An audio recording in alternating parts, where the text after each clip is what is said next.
Hello. Today we're going to look at the limbic system. We have finished the brain stem, and this is the second part.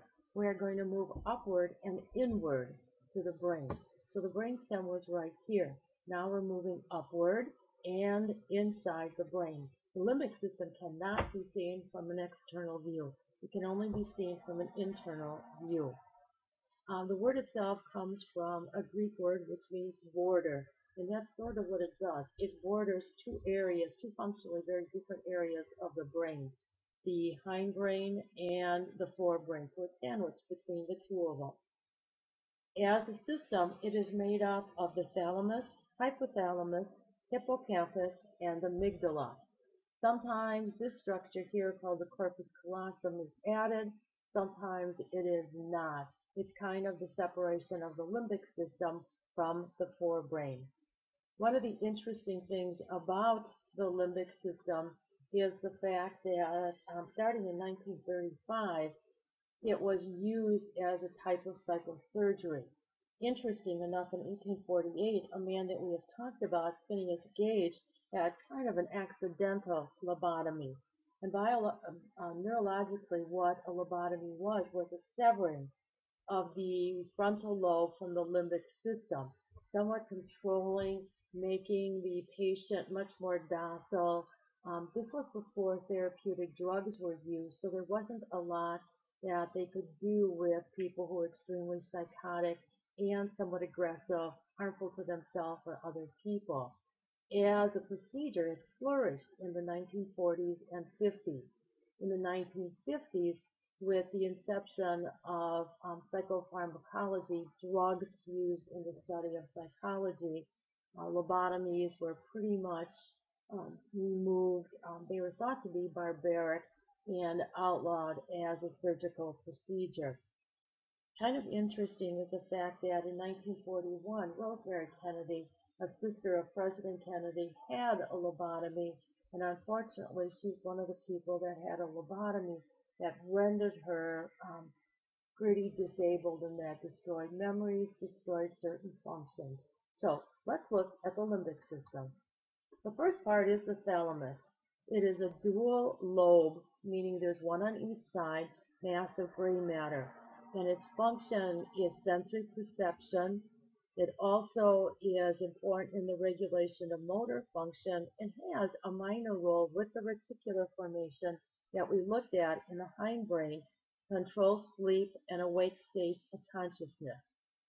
So what it does, it brings in all the sensory information that the pons and the spinal cord have brought in. And the function of this little bean-shaped organ is to make sure that the incoming message goes to the right part of the brain to be interpreted correctly. In the forebrain, there are lobes that are specific to certain functions, kind of like an old-time telephone operator taking messages from one area and making sure that the connection is made to the correct household so that years ago telephone messages could get sent through, kind of the job of the thalamus. One of the interesting things that happens sometimes is there is a condition called synesthesia. Synesthesia is a condition for whatever reason.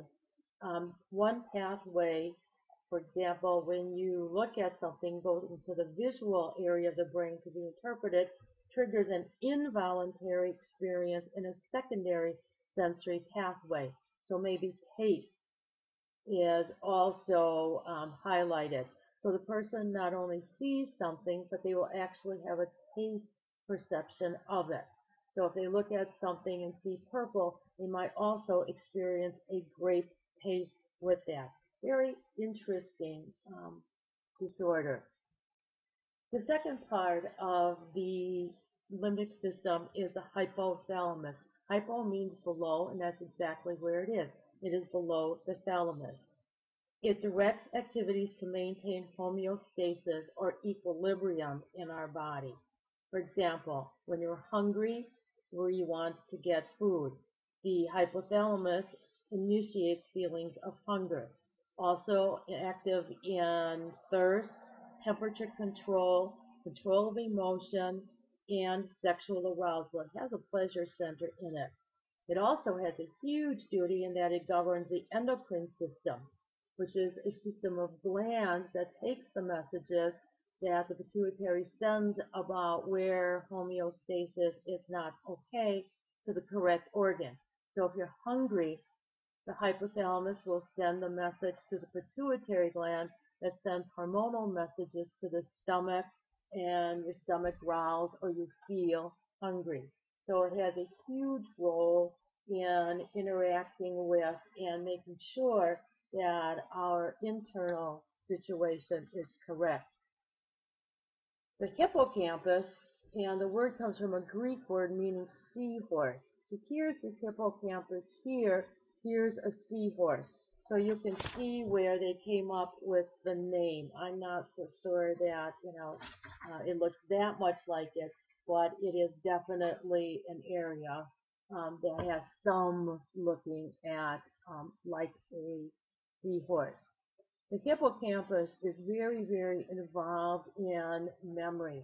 It takes memory from short-term memory and processes it to long-term memory.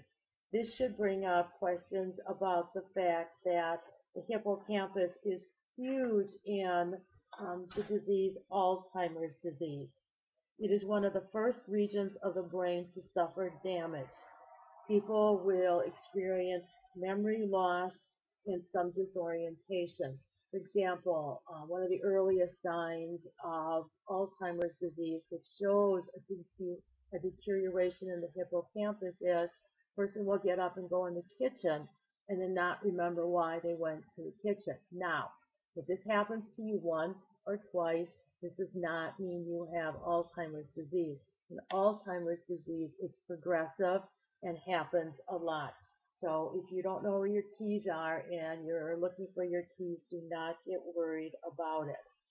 So huge amount of money is being spent on research for this part of the brain, trying to find cures for Alzheimer's. To date, we don't have a cure for Alzheimer's, but there are medications and that slow the process down. So they're looking at the hippocampus to see what can be done to make sure that the deterioration is not there, so that long-term memories can be set and short-term memories can be moved to long-term memories. The amygdala, a funny word meaning almond in Greek, and that's kind of what it looks like. There are two almond-shaped structures, one in each hemisphere. They're known to play a key role in the processing of emotion. They're linked to both pleasure and aggression. So you have both sides of the spectrum and everything in between. One of the interesting interplays of the brain, and that's the one thing I'm going to keep emphasizing, things don't happen just in one part of the brain. Many parts of the brain contribute to our experiences. One of the interesting things is when we experience memories that are really strong memories, things that have a big emotional impact to them. The amygdala kind of operates with the hippocampus to send these memories to be stored very, very strong. They're called flashbulb memories. The shooting in Colorado, the shooting at the kindergarten, those might be flashbulb memories where all of a sudden something triggers a memory of it and you can remember where you were and what was happening. Your very special days, wedding days, graduation days, tend to be prom dates, first dates, flashbulb memories, because not only are they set as a memory, the emotional part of the memory is also set with them. So it's a very interesting part of the brain also. The corpus callosum is a thick band of nerves that divides the top half of our brain into two hemispheres, the right hemisphere and the left hemisphere. We'll be talking about the hemispheres of the brain upcoming soon. And the function of the corpus callosum is that it transfers information from the right side of the brain to the left side of the brain because we have found out that it used to be thought that the brains were dual images of each other in function and physiology. But we know today that that is not the truth. There are very different functions of each hemisphere or half of the brain, and the information needs to get transferred quickly, and that's the job of the corpus callosum. One interesting fact about the corpus callosum, and it's just a correlation, so there it's not proven, it is an idea, but it seems to hold some credibility, is in women, the back half of the corpus callosum is a bit thicker, and they believe that this allows women to do multitasking and be much more sensitive to sensory input and things coming in. Many times a mom will hear a baby crying before the dad will, and it appears it has something to do with the corpus callosum sending messages back and forth. So that is our look at the limbic system. Again, very important, it is above the brainstem and inside the brain. The important parts of the limbic system are the thalamus, the hypothalamus, the corpus callosum, the hippocampus, and the amygdala. So please review this if you need to, and we'll be working with this in class. Have a good day.